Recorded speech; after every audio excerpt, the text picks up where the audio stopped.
नमस्कार साथियों, स्वागत है आपका ठेठ बात पर। मैं मोहित गौड़। आज बांदीकुई विधानसभा क्षेत्र के गांव सोडाला में, और यहाँ हमें एक दिलचस्प मुद्दा सुनने को मिला है। यहाँ एक गवर्नमेंट बालिका स्कूल है, जिसमें स्कूल की हालत बहुत जर्जर है, टूटी हुई है पूरी स्कूल। उसके चक्कर में बालिकाओं को यहाँ जो इनका आईटी केंद्र है वहां पर पढ़ाया जाता है बैठा के। मतलब 2 साल हो गए हैं, स्कूल पे ना कोई ध्यान दे रहा है और स्कूल की ना सुधार कर रहा है। अगर उस स्कूल में बच्चे पढ़ते तो कोई ना कोई हादसा होता, और उसका जिम्मेदार कौन होता? क्योंकि ये लोग यहाँ के बता रहे हैं कि जो एमएलए है वो जातिवाद के चक्कर में यहाँ ध्यान नहीं दे रहे हैं, तो उसका जिम्मेदार कौन होता है? इस चक्कर में आईटी केंद्र के अंदर बच्चों को बैठा के पढ़ाया जा रहा है। हम यहाँ के जो भाई साहब है जिन्हें हमें ये सारी सूचना दी, उनसे बातें करेंगे। हाँ जी भैया जी, क्या नाम है आपका? मेरा नाम विक्रम सिंह गुजर है।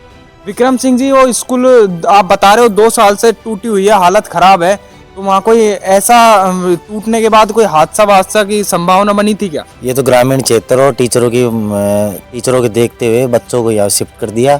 अगर आज तक बच्चे वहाँ पढ़ते हैं तो बरसात के दिनों में बिल्डिंग जर्जर अवस्था में पड़ी है, और हालात ऐसे हैं कि 2-4 बच्चों मर जाते। वहाँ दूसरी जगह घटना हुई है झालावाड़ में, बिल्कुल जैसे यहाँ भी हो सकती थी। और बच्चे बालिका यहीं पे रसोई घर बना रखा है अंदर, यही सारी व्यवस्था कर रखी है 2 साल से। मतलब 2 साल से आईटी केंद्र को स्कूल बना के चला रहे हैं। बिल्कुल ना उस स्कूल को मतलब आपने आगे तक पहुंचाई की चीजें कि स्कूल सही होनी चाहिए या पुनर्निर्माण होना चाहिए उसका? कलेक्टर तक ज्ञापन दे रखा है स्कूल के, लिखित में ऑर्डर करवा के, लेकिन प्रशासन बिल्कुल ध्यान नहीं दे रहा इस ओर। मतलब एक जातिवाद के चक्कर में पढ़ने वाले बच्चों तक पे ध्यान नहीं दिया जा रहा है। अब हम स्कूल की ओर बढ़ते हैं कि स्कूल की क्या हालात हैं, और भी वहाँ जो होंगे उनसे बातें करेंगे। तो साथियों, ये वो स्कूल है जिसके बारे में हम आपको बता रहे थे, जो 2 साल से आईटी केंद्र में बच्चों को अध्यापक वहां बैठा के दूसरी जगह शिफ्ट कर दिया, पढ़ा रहे हैं, और इस स्कूल का काम या पुनर्निर्माण बिल्कुल शुरू नहीं हुआ है। ये स्कूल है राजकीय बालिका उच्च प्राथमिक विद्यालय, जिसका हम एंट्री गेट पे देखते हैं तो एंट्री गेट पे ये कैसे कूड़ा हुआ पड़ा है, टूटे पड़े हैं। दूसरी ओर स्कूल जिस तरह की गंदगी फैली हुई है, उससे लगता है कि जो सब बता रहे हैं कि 2 सालों से ये चालू नहीं हुई है। यहाँ पे आके ठीक है, एक तरफ दूसरी जगह बच्चों को शिफ्ट करके पढ़ाया गया है, तो वहां पर आके यहाँ तो देखना चाहिए, स्कूल के हालात तो थोड़े बहुत सुधारने चाहिए। यहाँ तो बिल्कुल हालत इनकी खराब हुई पड़ी है। दूसरी तरफ हम यहाँ के कक्षों की तरफ नजर डाले तो यहाँ क्षतिग्रस्त स्कूल भी लिखा हुआ है, क्षतिग्रस्त भवन है, और यहाँ पर बिल्कुल ही हालत खस्ता है। बता रहे हैं यहाँ के स्थानीय लोग कि बारिश के टाइम में यहाँ होकर पानी भर जाता है पूरी, और जो ये कक्ष हैं इनमें भी पानी चल जाती है। ये जो दूसरी तरफ देखे तो हम पीछे की साइड से स्कूल को देख रहे हैं, तो ये पट्टियां और दरारें चल रही हैं। ये दीवार कभी भी गिर सकती है, और अगर इसमें बच्चों को पढ़ाया जाए, स्कूल को देखा जाए, तो ये एक मौत का खतरा है बच्चों के लिए, बहुत ही खतरा है। जैसे झालावाड़ में हुआ था, स्कूल गिरने पर बच्चों की मौत हो गई थी, उसी प्रकार दूसरी साइड ये इन चीजें होने के बाद भी जब सरकार इन पर ध्यान नहीं दे रही है, सरकार के ध्यान देने के बाद भी ये लोग कलेक्टर तक भी गए हैं, वहां तक ये स्कूल बनने के या पुनर्निर्माण करने के आदेश निकल गए थे, फिर भी बताया जा रहा है कि यहाँ के एमएलए इनका काम रोक रखा है, क्योंकि यहाँ जातिवाद का मामला है। और एक तरफ सरकार पहल चलाती है कि बेटी बचाओ बेटी पढ़ाओ, दूसरी तरफ ही बालिका जो स्कूल है उसकी ऐसी हालत मिले तो काफी देखने में दुख होता है। दूसरी तरफ देखे तो बालिका स्कूल है वो, उसकी हालत जर्जर हुई पड़ी है। दूसरी तरफ छात्राओं के लिए जहाँ सुविधाएं होती हैं, ये सुविधाओं का ये इनके लिए जो टॉयलेट बनाया गया है उसकी तो हालत बिल्कुल खराब हो गई है। गेट टूटे पड़े हैं, ऊपर से उखड़ा पड़ा है, और ये कभी भी गिर सकता है।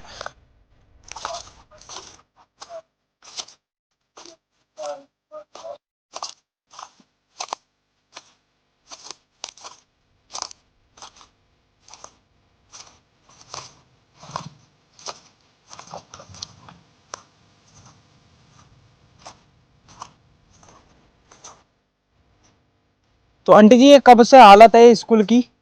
या कुछ 7-2 साल हो गई, हमारा बच्चा परेशान है। और आपके जो बच्चे हैं, छोटे बच्चे होंगे, वो कहाँ, बालिकाएं हैं, वो कहाँ पढ़ती हैं? ऐसा ही डोला ही स्कूल में खा पड़े।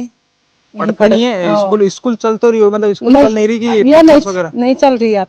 ये नहीं चल रही। 2 साल हो गई। जो यहाँ के अध्यापक वगैरह हैं, पढ़ाने वाले गुरुजी हैं, वो कहाँ पे स्कूल बैठा, बच्चों को बैठा वहाँ बैठा रहे साहब, पढ़ाई पे तड़ाई पे बैठे रहे। कितने सालन सो? 2 साल हो गई। 2 सालन सो। और खाऊं या शिकायत वगैरह करी हो? ध्यान व्यान दे रहे को दे रहे हैं? खो नहीं दे रहा है आप साहब, कोई ध्यान को दे रहे हो? और ये जो निशान वगैरह लग रहे हैं यहाँ पे, ये कौन लगा के गया है वही लगा। क्षतिग्रस्त भवन के? वही लगा गई साहब। ये निशानों को लगे हुए कितने दिन हो गए? उनको 2-3 साल हो गए, यही तो हूँ मकान में। ये आपका ही घर है यहाँ पे रहने वाले हैं? हाँ। और ये आसपास में हालत, मतलब जो यहाँ का स्टाफ है, स्कूल्स के गुरुजी वगैरह हैं, वो भी मतलब सफाई वगैरह और चीज का भी ध्यान नहीं देते हैं इस पे। कौन देने साहब, कौन देती देखो या पढ़ को देखो। और गांव वाला ने उनसु को की भैया को बनवाओ, काई करो, खूब खी साहब, कोई वही को कर भाई साहब।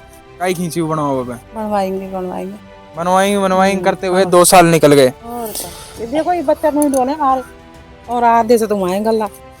तो मतलब जैसे स्कूल नहीं चल रही तो बच्चे भी स्कूल नहीं जाते होंगे? खांजा में थी भाई साहब, स्कूल भी घर पढ़े बताओ, खांजा में बताओ इतनी दूर है बाहर, यहीं पढ़ लेता ही दूर खांजा में। इनको पढ़ा भी नहीं रहे बच्चों को क्योंकि स्कूल नहीं है गाँव में। स्कूल खाए भाई साहब।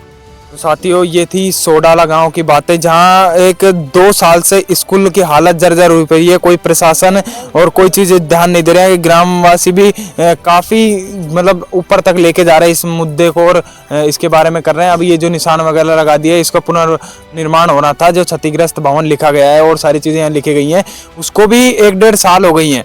और यहाँ की जो हमने महिलाओं से बातें की, जो वो बता रही है कि हमारे बच्चों को हम पढ़ने ही नहीं भेज रहे क्योंकि गांव में स्कूल ही नहीं है।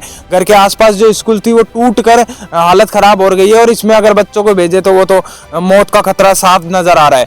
और उसका जिम्मेदार कौन होगा, इन यहाँ के लोगों का ये कहना है। मैं मोहित गौड़, सोडाला गाँव से।